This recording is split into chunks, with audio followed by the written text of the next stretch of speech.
On the 5th of September last,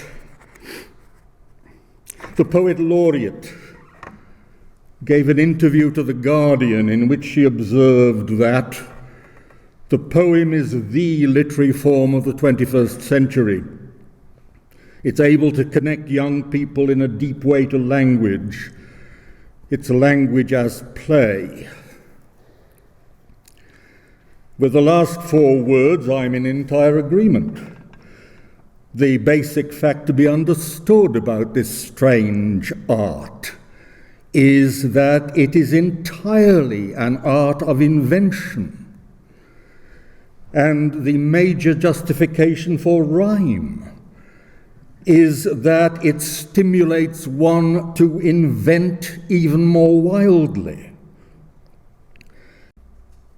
My assent to Professor Duffy's argument falters beyond this point. She proposes that the poem is a form of texting. It's the original text. It's a perfecting of a feeling in language. It's a way of saying more with less, just as texting is.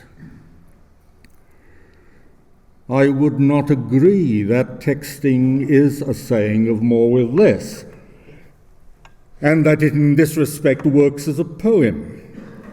As the laureate says, poetry is condensed. Text is not condensed, it is truncated. What is more, it is normally an affectation of brevity.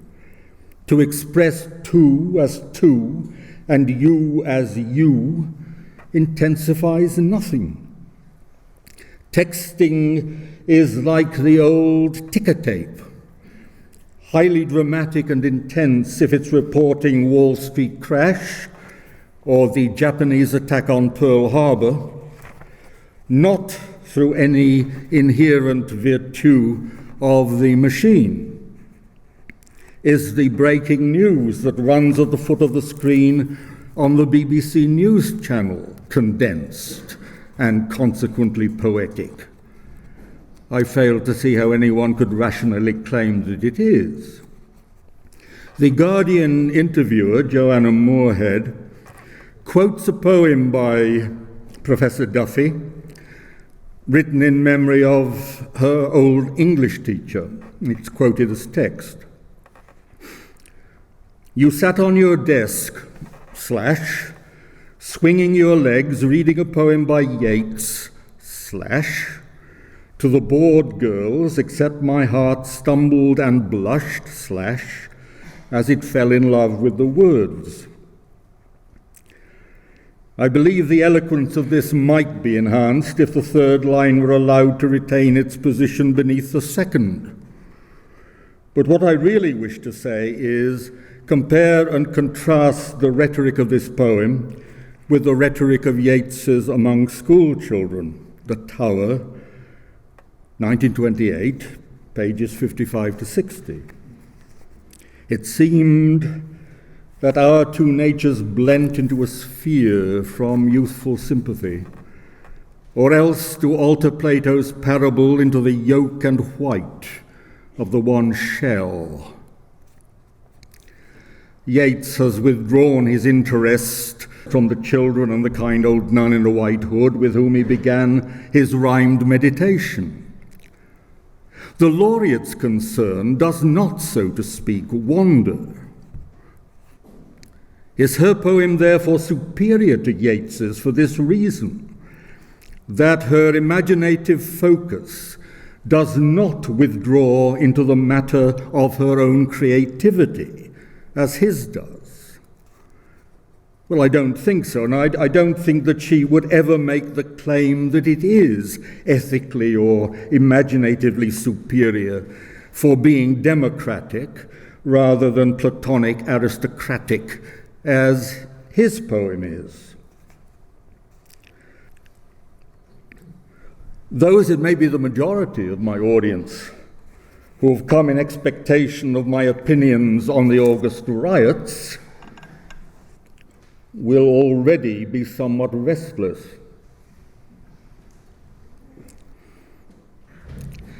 But I have been, in fact, from the opening sentences of this address, speaking to the topic of poetry, policing, and public order. When the laureate speaks to the Guardian columnist of the tremendous potential for a vital new poetry to be drawn from the practice of texting, she is policing her patch.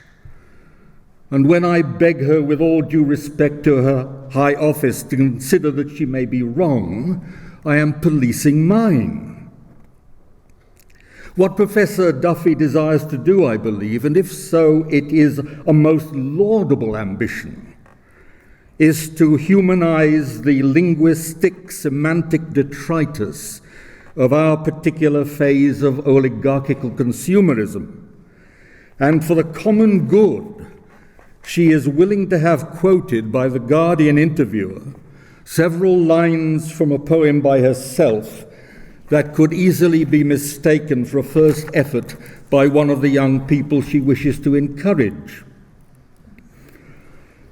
I have here in mind, you will recall, the lines in memory of her English teacher, lines printed by the Guardian as lines of prose intersected by diagonal slashes, which of course is not correct because lines of verse should be intersected by vertical lines.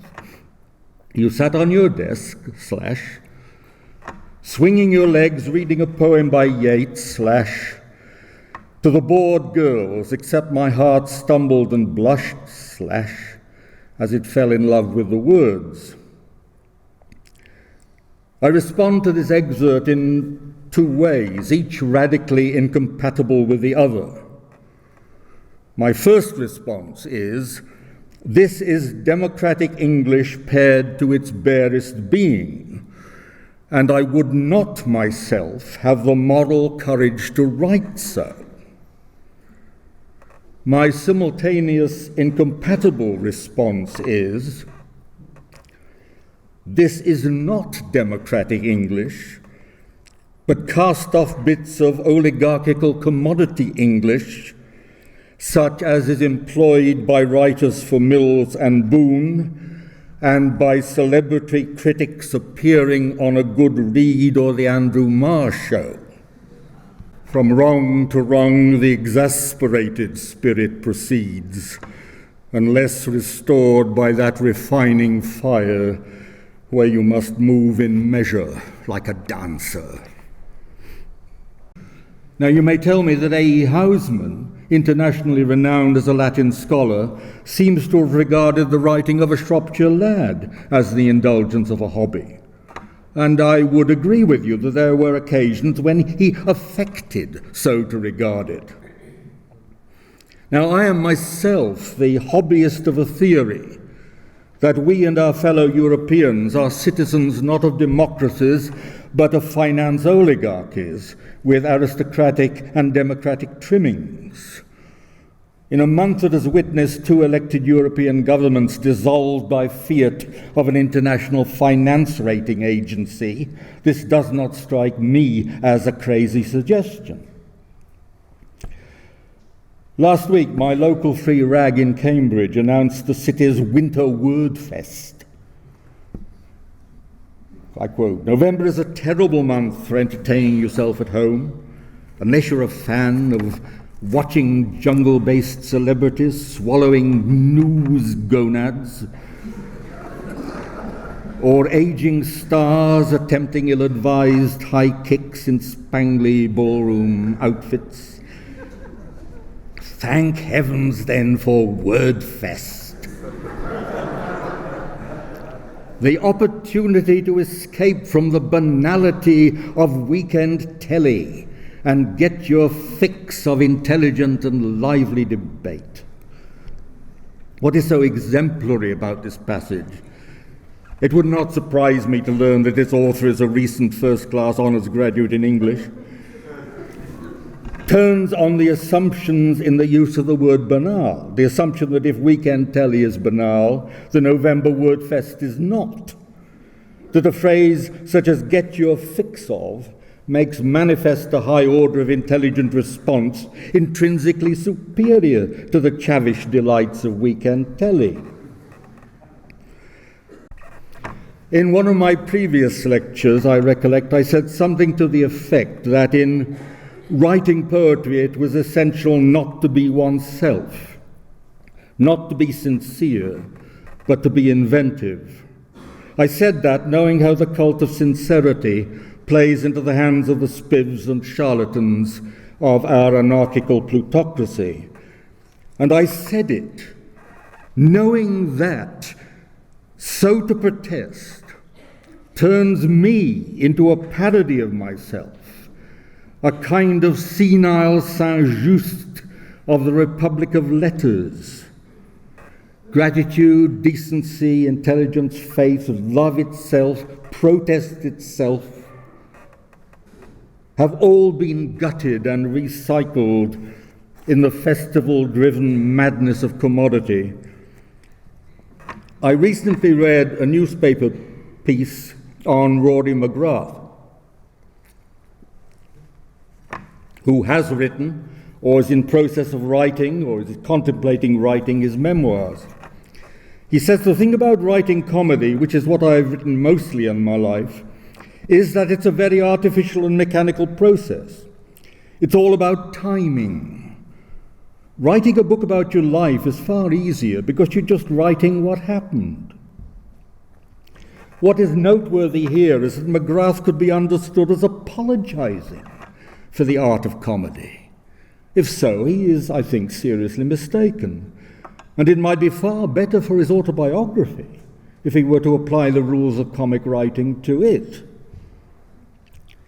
In order to do anything of worth in literature, you must create not what is newsworthy or praiseworthy in the terms of the festival pundits, but something that is self-contained and in which the stresses are right. It's all about timing, as Rory McGrath says, almost in spite of himself. And, as previously suggested, I am policing my patch when I insist that any poetry written today worthy of being read for anything other than antiquarian curiosity in 50 or 100 years' time will have been written with a kind of savage technical restraint, somewhat akin to Swift's Latin epitaph and Yeats's translation of it. Mechanically, the poetry, I regret to say, is not in the pity. The pity is triumphantly vindicated in the poetry, or it is not. To read Wilfred Owen as though for a distillation of appealing sentiment, which is also considered relevant, is not to do justice to that fine though uneven poet. You cannot read Rambo for sentiment and relevance. You cannot read Isaac Rosenberg for sentiment and relevance. You cannot read Pound's Peas and Cantos for sentiment and relevance. You cannot read Laura Riding or Marianne Moore for sentiment and relevance. Or rather you could, but it would serve no honest purpose. Sylvia Plath, by the way, can be read for sentiment and relevance, and scores of thousands of impressionable people have read her in just this way and for those fatuously wrong reasons. But the best of her, as in the bee poems, is resistant to anarchical sentimental pillage and will resist oligarchical aesthetic devaluation as the best of Robert Lowell, chiefly but not exclusively the early Lowell, has resisted debasement. But let us not misunderstand one another. Oligarchy requires instantaneous, debased and debauched response. Joseph Goebbels fully mastered all its tricks.